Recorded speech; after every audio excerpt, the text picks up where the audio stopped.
right, I'm here with Marco Olivari, the general manager of Blue Note Hawaii, and he took some time out of his schedule to tell us a little bit about his vinyl collection,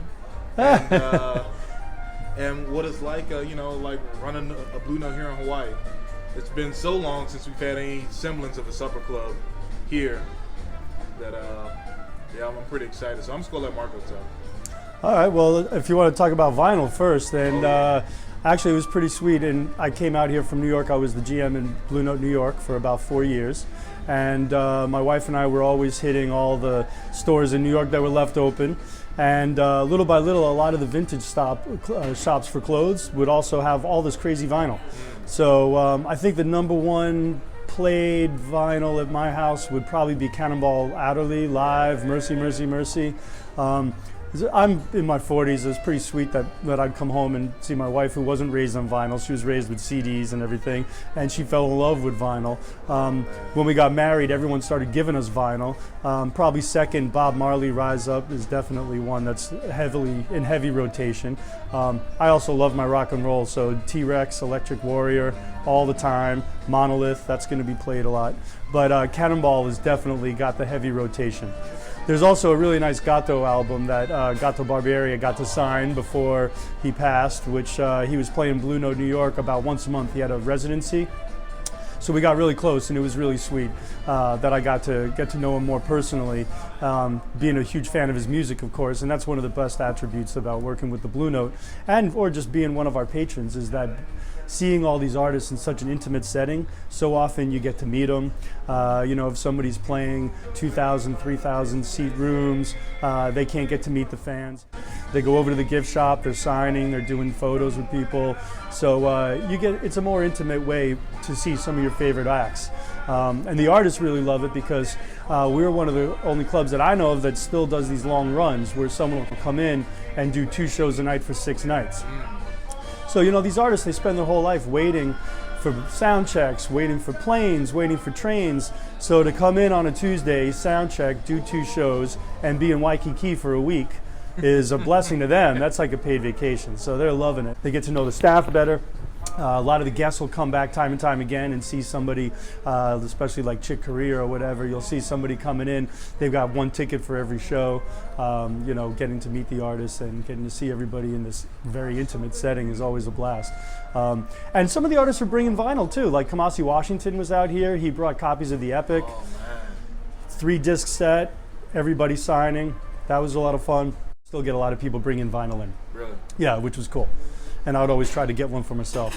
Bob James came in with Rhodes Scholar, is a double disc album that he has that's fantastic. That's also a heavy rotation at my house. Yeah.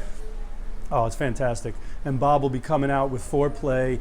I don't know the dates, but they're already talking about that one, so that'll be cool. Okay. Yeah. Yeah, I definitely brought my fair share of vinyl for Robert and the Trio to sign. Oh, you did? Oh, yeah. Oh, cool. I have almost all of his albums. Oh, fantastic. So what made you want to come to Hawaii, leave beautiful New York City? Well, you know what? It was fun. I had a blast in New York.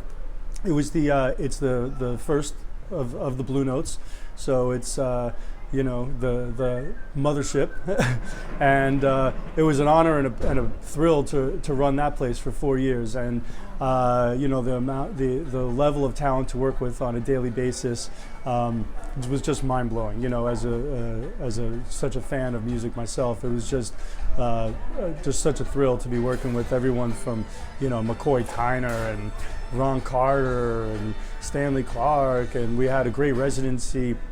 Monty Alexander, that was one of the first ones when I first started working there. He did 2 weeks, and he brought up Sly and Robbie and Shaggy and Ernest Ranglin, and every night was like another chance to blow your mind. It was unbelievable.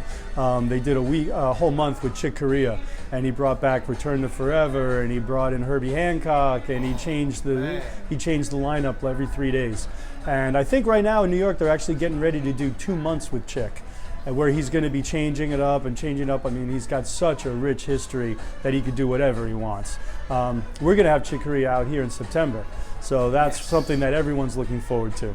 But in any case, we had the whole way that I wound up in Hawaii was just through a lot of dumb luck and some good opportunity. My wife and I got married. We went on a honeymoon, came out here to Waikiki, and we were joking around that I heard they were opening up a Blue Note here the next year.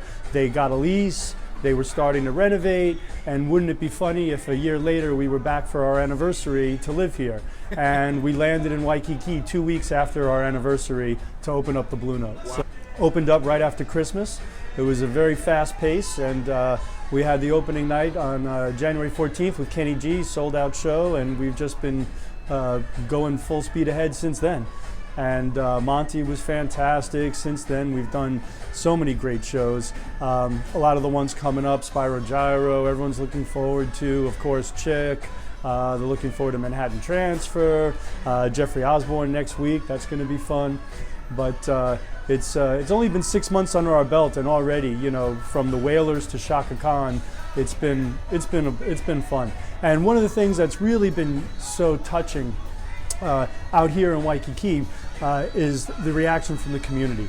You were just mentioning it's been a while since there's been a supper club out here, and I can really feel it. You know, we're here at the Outrigger Waikiki Beach Resort, and this hotel is known for having employees that have been here, you know, 30 years, 40 years, 50 years. And during the renovation, people would come in all teary-eyed that this room, which was the Society of Seven, for about 4 decades, this was the place to go in Honolulu for high-end entertainment. So all these people were coming in just saying, hey, you know, this is where I spent my prom, where I spent my wedding anniversary. It was a meeting place for the community, and they were just so thrilled that it was being restored, renovated, and that it was going to be, you know, alive again, and that it would be another meeting place and a place for them to get top-notch entertainment. There are other venues, but they're either much bigger or much smaller. So you could go to a Bladesdale for 12,000 people, but you're not going to have the intimacy that you have at a Blue Note. When you're here to see an artist and there's only 200-300 people, you know, everything's different. Your interaction with the artist's interaction with the audience, it can be much more personal. They're willing to try and do things that might not work with 10,000 people, that might work with only a couple hundred. In particular, when we had Dee Dee Bridgewater out here, she's just amazing. And she's so in touch with her audience. And she'd come out and literally, I mean, she's so versatile. She can do anything she wants, from real jazz to Broadway, pop to soul, anything.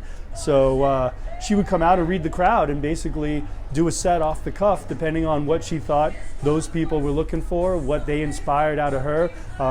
People are hooting and hollering and yelling from the audience, and she's delivering, and it's really interesting. And again, that's not going to work with 12,000 people, you know, but a couple hundred, you can have a real dialogue between the artist and the audience. And you know, for me, we just sit back and enjoy. It's amazing, you know. Nice. Nice. Yeah. Well, thank you for taking time to Sure. tell us about your beautiful club here. Yeah, and you know, and again, supper club is really the term to. I'm so glad you brought that up, because a lot of people now, I don't think, even know what it is. In New York, they used to be everywhere, and it's a dying breed, and it's a shame, because it's like, you know, it's kind of how the music used to be presented, and it's great to do it again, where it's a swanky, you know, it's a good time. You can come in, full meal, bottle of wine, fancy cocktails, or you can just come in and have a beer and see the show. But you know, it encourages people to really make it an event. You know, in Blue Note, New York, we've had so many people propose to each other. We've had weddings on stage. You know, it really is part of people's tradition. In New York, you know, and I keep referring to New York because it's been there for so long. We're only here 6 months, so we're going to be building these traditions. But in New York, we've got people that we see, you know, every year for their anniversary, or every Christmas for the Chris Bodie show. And once we start building those traditions here, it'll be really fun to help to invite the audience, to the community, I should really say, to participate and help keep this club alive, because it's going to take some local support too. One thing that's interesting in New York, a lot of people always think of, oh, this is such a great spot for tourists, and it's true, it is, of course, and New York has a lot of tourism, but on any given night, you've got about 50-50 of tourists and locals, and we're working towards that here too. We're doing a lot of Hawaiian artists, a lot of local talent, as well as international talent, and it's a real kick to see what this community how it differs from New York, from Milan, from Tokyo, from our other clubs. And each club becomes very unique because it incorporates and responds to the community which it's in. So it's going to be a little different in Japan than New York, a little different in Milan, and we're looking forward to opening up Beijing and Napa Valley in the next year. So we're growing, trying to keep jazz alive, and trying to keep everybody interested and having fun. Outstanding. Yeah. Well, thank you. And listening to vinyl too. That's right. What's your favorite? Well, my favorite album? Oh man, it's the desert island question. You got a record player and one disc. What's it going to be? Well, if I have to choose one, I'm gonna have to go with. Wow, this is tough, but I love asking these kind of questions. Oh, man. Mine's Cannonball. I already said that, so. I'd have to go with Coltrane Giant Steps. Oh, okay. We just had Ravi Coltrane out here, know. and guess what? I got him on a surfboard. What? I got Ravi out surfing. I didn't get Monty Alexander on a surfboard, but he went on a catamaran. We got him out sailing for his 72nd birthday. But Ravi took a board and went out with my wife and I. We had a ball. What? Yep. You'll have to join us sometime. Oh, for sure. Definitely. I haven't been on one either, but I don't mind the water. Yeah, not in Hawaii, man. It's not the Hudson. It's pretty beautiful. Here,